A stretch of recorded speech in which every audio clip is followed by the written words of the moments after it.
Hey y'all, hey, it's V, the CPS Scholar. Dropping in. I'm gonna do a little quick intro to this video that you're about to see. I'm gonna call it the story of Robert Smalls. Either way, I went to Charleston, South Carolina for a quick trip. Yeah, I be going on trips real quick. It was totally last minute, just went. Either way, the guy who's speaking, he is a tour guide named Evans. Shout out to him. He's my little Colonel Sanders slash. No, he actually looked like this dude I used to work with, so I have to find that very hilarious. But anyways, he had a great story about Robert Smalls. I think I put out a video on my shorts. I'm not sure. I saw so many historical things while in Charleston. Some of them very disturbing, heart-wrenching. I mean, I saw the fingerprints of slave children on the kitchen that they helped build. I saw a plantation. I saw a lot of crazy stuff that I would love to share, but I haven't had time to put it together.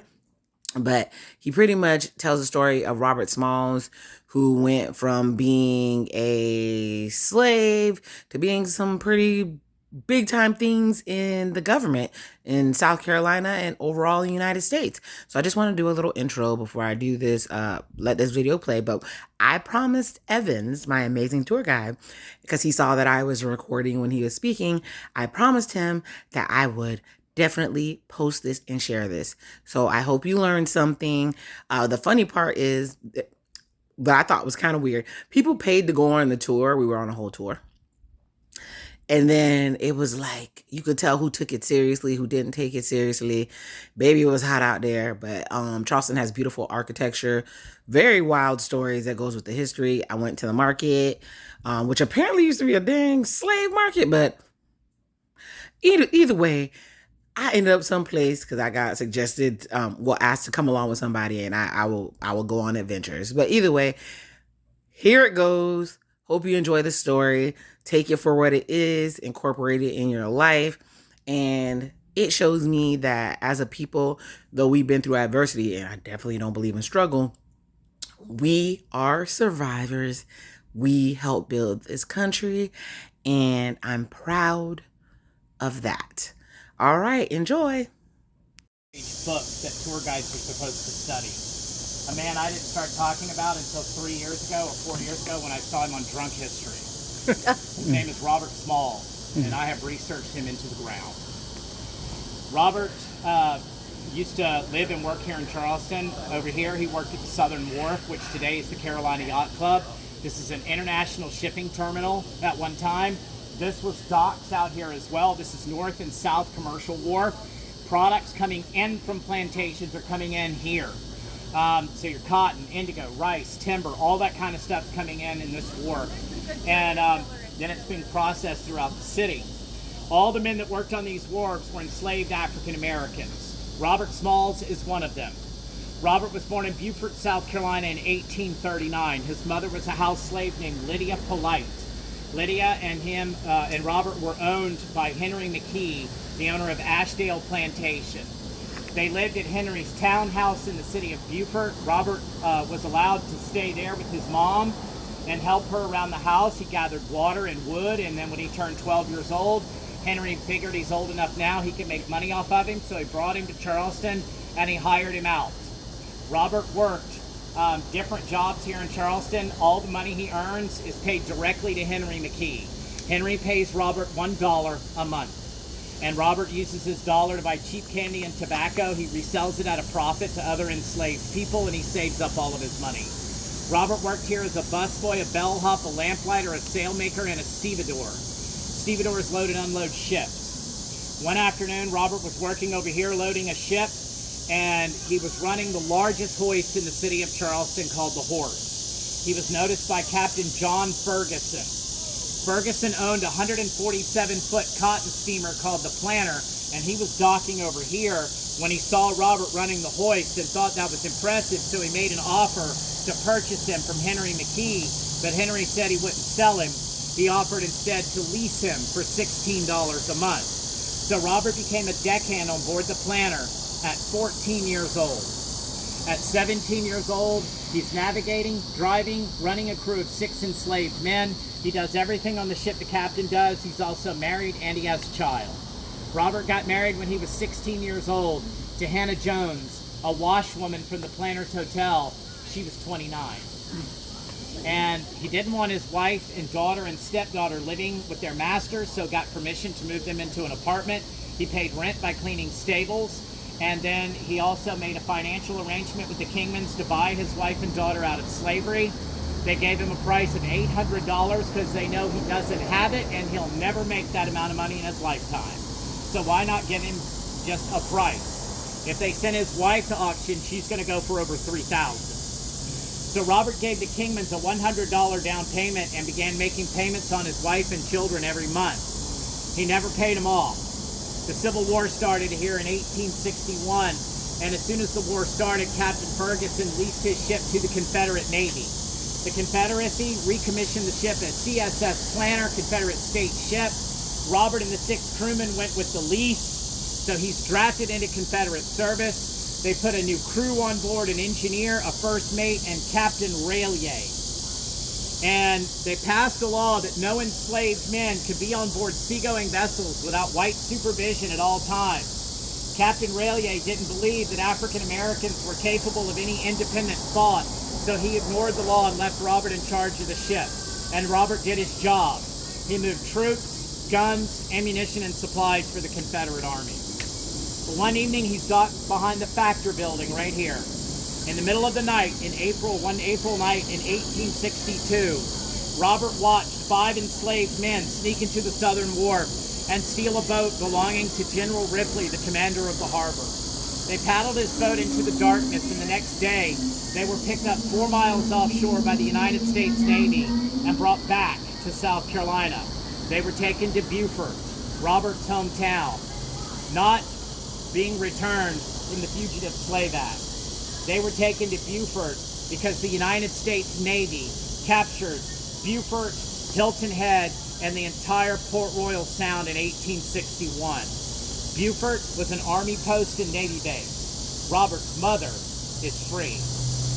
They did nothing to protect against an escape like this happening again. So the seed is planted. Robert, his wife, his crew, 2 of his friends started making plans to steal the Confederate ship Planter. No one outside their group is told, because if anybody finds out, they can be executed for the plot. On May 12, 1862, the Planter docked behind the Factor building again. It just came into Charleston with a load of cannons. Captain Rallier and his 2 officers went into town for the evening. Robert was left in charge of the ship. His wife, Hannah, came on board. I wish I could do something about the cicadas, but I can't. His wife came on board to bring him a meal, and he told Hannah, go get the children and go to the North Atlantic Wharf and hide on board the ship Etowah. At midnight, they fired up the boilers on the Planter. At 3 o'clock in the morning, Robert put on Captain Rallier's coat, and Captain Rallier had left his straw hat sitting in a chair in the wheelhouse. So Robert put on that hat to conceal his race, gave signals to the Confederacy from the wheelhouse, and they cleared him for departure. He pulled away from the dock, went upriver to North Atlantic Wharf, where he pulled alongside Etowah. His wife Hannah, his son, daughter, stepdaughter, 2 men and 2 women climbed on board the ship, and Robert came about and had his friend Abram Alston drive the ship across the harbor towards Fort Johnson so they could signal Fort Johnson that they are leaving the harbor. Robert gave the correct signals and was saluted and cleared to make his left-hand turn into the channel and go to Fort Sumter and enter the Atlantic Ocean. As he's passing Fort Sumter, he has to blow another signal, 2 short blasts and a long blast on the ship's horn. These signals that Robert gave were in the code books. He couldn't read them. He memorized them all. And as he's passing Fort Sumter, he's saluted and cleared, and he hears a Confederate soldier yell, go kill some Yankees for us. Robert entered the Atlantic Ocean, where Fort Sumter knows he is supposed to turn east, and they're watching him, and he doesn't turn. He goes south. So Fort Sumter starts to panic, and they start signaling Battery Wagner that something's up, and they need to open fire on the CSS Planter. But it's foggy. and Battery Wagner's not getting the signal. And by the time the signal reaches the fort, Robert's out of range. He's vanished into the fog. He struck the South Carolina and Confederate flags, and he raised a bed sheet his wife stole from the hotel. He starts heading towards the Union blockade offshore. The USS Onward sees him coming through the fog, and Lieutenant Nichols orders his guns to arm because they think he's coming in to ram. Just before Lieutenant Nichols ordered his guns to open fire, he took one last look through his telescope, and through a break in the fog, he saw the white flag flying above the ship, and he ordered his guns to stand down. Robert tied off to the Onward offshore, met Lieutenant Nichols, pointed to the planner, and told him, "I've brought a gift for President Lincoln." He was then escorted to Beaufort, where Robert officially surrendered his ship to Admiral Samuel DuPont of the United States Navy. DuPont and Robert hit it off and became instant, lifelong friends. He made sure Robert was taken care of and compensated. He received a bounty of $1,500 from the federal government for surrendering the ship, the code books, and the cannons.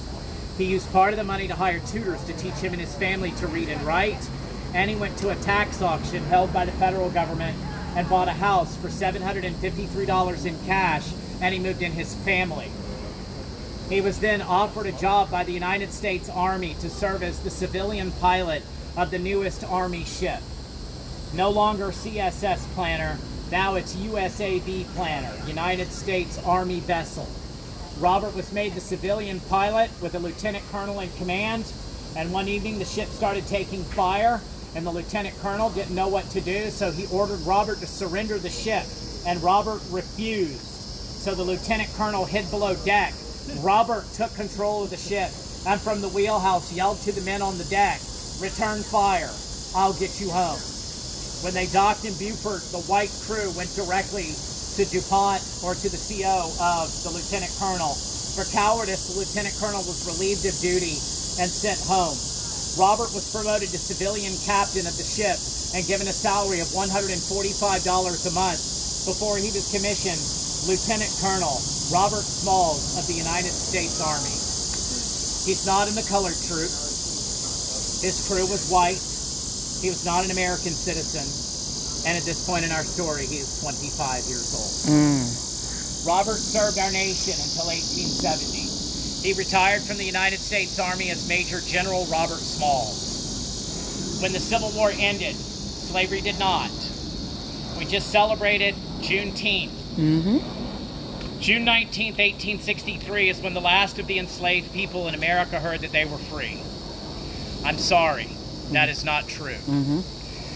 There were slaves in the Union, and they were not freed. In 1865, the United States Congress passed the 13th Amendment to the United States Constitution, outlawing slavery on American soil, freeing people in Maryland, Delaware, Kentucky, West Virginia, and Missouri. Juneteenth really should be the day we should celebrate the day that people in Delaware found out they were free in December of 1865. As 1868, Robert and all formerly enslaved people and future people born on American soil are American citizens. The 15th Amendment in 1870 guaranteed voting rights to all men, regardless of their race or previous servitude. So Robert now becomes a voter in 1870, and in 1872 got into politics and founded the South Carolina Republican Party. He ran for office in the South Carolina State Legislature. He won. While in the state legislature, Robert was a delegate to South Carolina's Constitutional Convention and is one of the drafters of our state's constitution for readmittance into the Union. In 1877, Robert drafted the most important bill in South Carolina history. He created the South Carolina public school system. That bill was sponsored by Christopher Memminger, and today we can go over by the market and visit Memminger Elementary School, named for the father of public education. Named for the sponsor, not the author. And Robert let him keep his title. Robert served in both the South Carolina State Legislature and the South Carolina State Senate. And in 1884 was sworn in for his first of 5 terms as a United States Congressman. He served alongside 22 men formerly enslaved. They took care of this country. Robert introduced a bill that would integrate the United States Armed Forces. That failed. And you know who signed that bill into law? Truman. In 1948 was when our military was integrated. But Robert did build the Navy Hospital complex in Beaufort. And it's a big facility down there. Even though there's all Marines down there, the Marine Corps is part of the United States Navy. So when Robert built the Navy Hospital in his district, he shut down the Marine Corps Hospital in Charleston, and that building became the Jenkins Orphanage Institute, an orphanage for African American children. And in the early 20th century, a kid this big in the orphanage made up a dance known as the Charleston. Oh, that's where that came from. Became a worldwide sensation.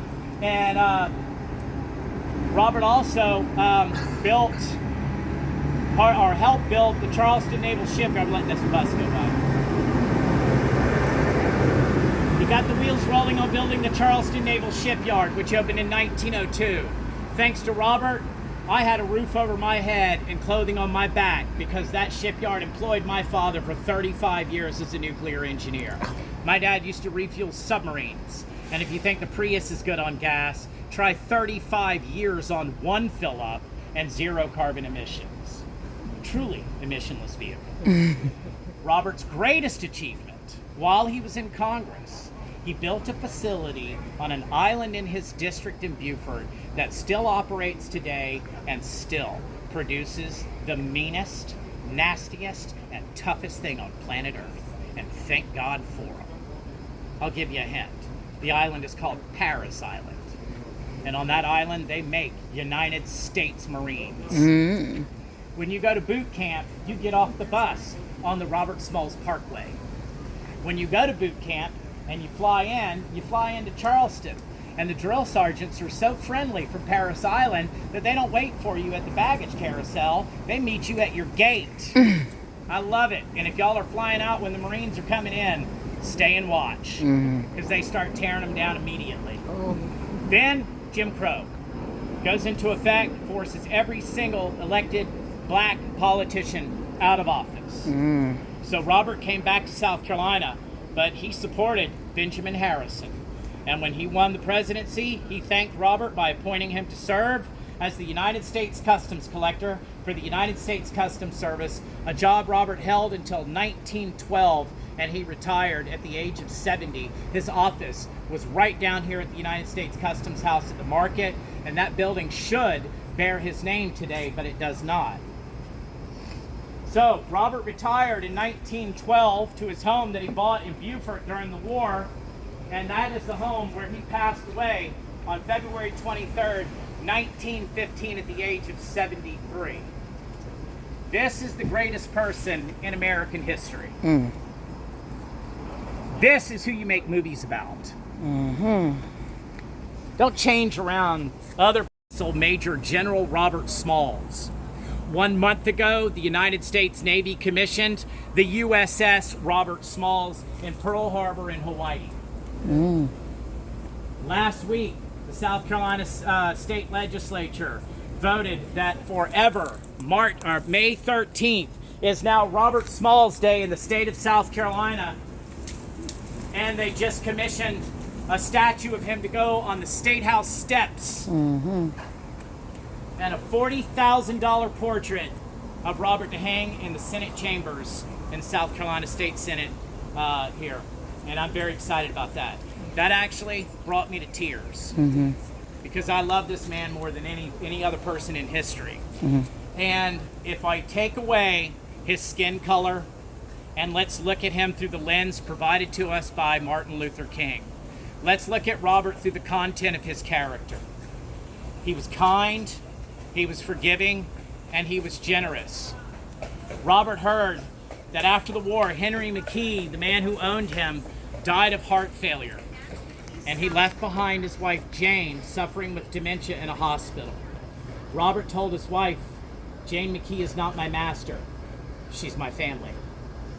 So he moved her out of the hospital, moved her into the master bedroom of his house, cared for her until she died. 2 years after the war, Robert found Henry's grown children in Charleston. They're living on the streets. And he said, come home, and my family will never be destitute. I love this. that is the ultimate sign of forgiveness. Probably would never happen today. But one of the things I wonder when Robert moved the McKees into his house is if he gave them back their old bedrooms. He bought their house at the auction during the Civil War. And down on the corner of Smith and New Street in Beaufort is the McKee Smalls house, not the Robert Smalls house, because Robert's great-great-great-grandson says that is our family. It is the McKee Smalls house. So if you get a chance to go down to Beaufort, it's a gorgeous house. Go behind it, turn on Prince Street, and there's the kitchen house where Robert spent the first 12 years of his life. All right. And if you want to learn